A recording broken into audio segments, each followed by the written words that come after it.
Ashland Theological Seminary has really invested a lot in the past few years in a continuum of learning, certificate programs, a variety of certificate programs, some of which are targeted at very specific skill sets that we know are needed in the kingdom of God.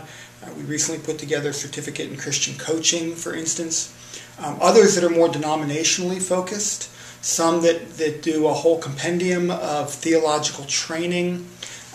It's our persuasion that while historically Ashland has spent most of its time educating men and women for theological education at a master's level and a doctorate level, that there is a whole host of persons who would benefit from the expertise that Ashland brings to bear in theological education, in kingdom impact, through a certificate program.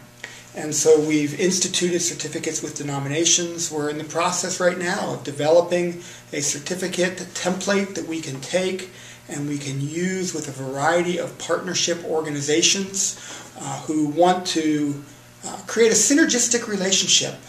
They really are the entity that will use the training. We become a training institution with them, and we do some partnership to leverage our expertise, leverage their expertise for greater impact in the kingdom of God.